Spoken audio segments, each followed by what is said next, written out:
বন্ধুরা, গরম গরম ভাতের পাতে এই অসাধারণ স্বাদের সিম বটির রেসিপিটা যদি থাকে তাহলে এক থালা ভাত কিন্তু নিমেষের মধ্যে শেষ হয়ে যায়। নমস্কার, আমি রিঙ্কু। আমার চ্যানেল রিঙ্কুর রান্নাঘরে সকলকে স্বাগত জানিয়ে আজকে চলে এলাম অসাধারণ স্বাদের চটজলদি সিম বটির এই রেসিপিটা নিয়ে। আজকের সিম বটির রেসিপিটা যদি আপনাদের ভালো লেগে থাকে তাহলে ভিডিওটা দেখতে দেখতে লাইক করবেন, শেয়ার করবেন আর অবশ্যই চ্যানেলটাকে সাবস্ক্রাইব করে পাশে থাকবেন। চলুন দেখে নিই। সিম বটি করার জন্য আমি এখানে 500 গ্রাম সিম খুব ভালো করে ধুয়ে নিয়ে চলে এলাম। আমি এই পুরো 500 গ্রাম সিমটা রান্না করব না, এখানে আমি 400 থেকে 450 গ্রাম মতন সিম রান্না করব। এবার একটা ছুরির সাহায্যে সিমের যে দুপাশের সিটটা আছে সেটা আগে কেটে নিয়ে ছোট ছোট টুকরো করে নেব। সিমের এই সিটটা যদি না কাটা হয় তাহলে মুখে খাওয়ার সময় যদি মুখে পড়ে তাহলে একদম ভালো লাগবে না। অবশ্যই কিন্তু বটি, ছুরি বা যেভাবেই পারুন সিমের যে দুপাশের শির সেটা আগে কেটে নিয়ে তারপরে সিমগুলো কেটে নেবেন।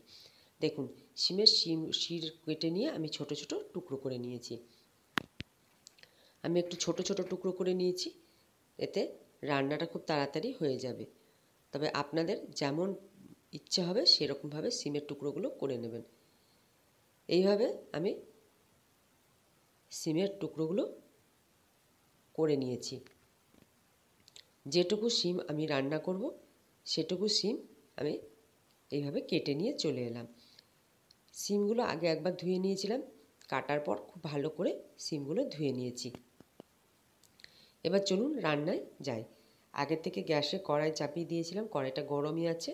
তাতে কেটে রাখা সিমগুলো দিয়ে 1 কাপের মতন জল দিয়ে দিলাম। সিমটা আগে সেদ্ধ করে নেব। সিমের মধ্যে খুব বেশি পরিমাণে জল দিয়ে সেদ্ধ করলে সিমের যে স্বাদ সেটা কিন্তু পাওয়া যায় না। ঢাকা দিয়ে আমি 2 মিনিটের মতন আগে সেদ্ধ করে নিচ্ছি। 2 মিনিট পর ঢাকাটা খুলেছি। এর মধ্যে দিয়ে দিচ্ছি হাফ চামচের মতন লবণ। লবণ দিয়ে আবারও সিমটা একটু নাড়াচাড়া করে ঢাকা দিয়ে আবারও 2 থেকে 3 মিনিট আমি সেদ্ধ করে নেব। 3 মিনিটের মতন আবারও সেদ্ধ করে নিয়ে ঢাকাটা খুলে দিয়েছি। এবার এক খুন্তির সাহায্যে এই সিমের টুকরোগুলোকে আরও ছোট ছোট করে আমি এইভাবে কেটে কেটে দেব। সিম বটিতে সিমগুলো যদি একটু এইভাবে টুকরো টুকরো করে কেটে দেওয়া যায় তাহলে খেতে খুব ভালো লাগবে। মুখের মধ্যে বেশ একটু গোটা গোটা আবার ভাঙা ভাঙা সিমগুলো পড়বে, খেতে ভালো লাগবে। সিমগুলো খুব ভালো করে আমি টুকরো ছোট ছোট টুকরো করে নিয়ে সেদ্ধ করে নিয়েছি আর জলটা শুকিয়ে নিয়েছি।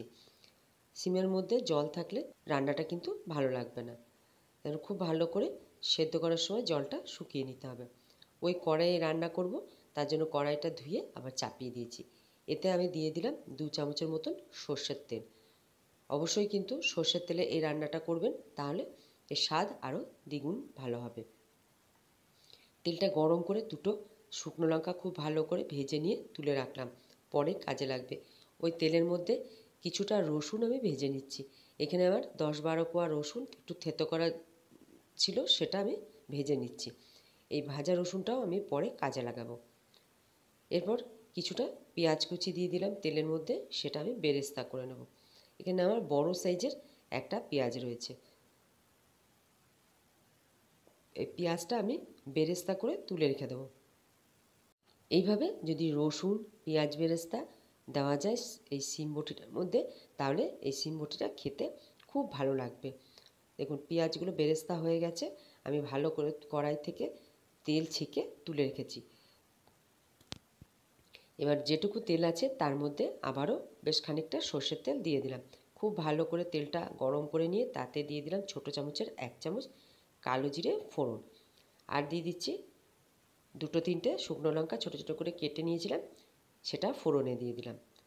কালো জিরে আর শুকনো লঙ্কাটা একটু নাড়াচাড়া করে আবারও বেশ কিছুটা রসুন গ্রেট করে রেখেছিলাম, সেটা তেলের মধ্যে দিয়ে খুব ভালো করে ভেজে নেব। সিম বটির মধ্যে রসুন একটু বেশি দিলে খুব ভালো লাগে এই সিম বটিটা খেতে। এরপর দিয়ে দিচ্ছি 3-4টে কাঁচা পাকা লঙ্কা কুচি করে রেখেছিলাম, সেটাও হালকা একটু ভেজে নিলাম। আর একটা টমেটো ছোটো ছোটো টুকরো করে কেটে রেখেছিলাম, সেটাও কাঁচা লঙ্কা রসুনের সাথে হালকা একটু ভেজে নেব। খুব বেশি গলাবো না টমেটোটা।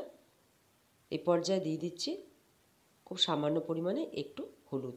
এই ধরুন হাফ চামচেরও কম হলুদ দিলাম, খুব বেশি কিন্তু হলুদ আমি দিইনি। হালকা হাতে টমেটোটা একটু ভেজে নিয়ে এরপর দিয়ে দিচ্ছি সেদ্ধ করে রাখা সিমগুলো। সমস্ত সিমগুলো কড়াইয়ের মধ্যে দিয়ে নাড়াচাড়া করে অনবরত নাড়াচাড়া করব আর রান্নাটা করে নেব। এইভাবে অনবরত নাড়াচাড়া করে কড়াইয়ের মধ্যে সিমটা ছড়িয়ে দিয়ে শুকিয়ে নিতে হবে। এই পর্যায়ে দিয়ে দিচ্ছি খুব সামান্য পরিমাণে আরেকটু লবণ আর স্বাদ মতন একটু চিনি। লবণটা বুঝে দিতে হবে, শিম সেদ্ধর সময় আমি একটু লবণ দিয়েছিলাম, সেই বুঝে লবণটা দিলাম। আর চিনি অবশ্যই দিতে হবে, এতে এই সিম বটিটা খেতে ভালো লাগবে আর নুন মিষ্টির স্বাদটা ব্যালেন্স হবে। আবারও অনবরত নাড়াচাড়া করে এইভাবে কড়াইয়ের মধ্যে পেতে পেতে রেখে আমি সিম বটিটা খুব ভালো করে শুকিয়ে নেব। খুব কম সময়ের মধ্যে সিমের এই দুর্দান্ত স্বাদের রেসিপিটা গরম ভাতের সাথে যেমন খেতে ভালো লাগে, রুটি পরোটার সাথেও কিন্তু খেতে বেশ ভালো লাগে। আবারও আমি নাড়াচাড়া করে সিমটা খুব ভালো করে শুকিয়ে নিচ্ছি। এই পর্যায়ে দিয়ে দেব বেশ কিছুটা কুচনো ধনেপাতা।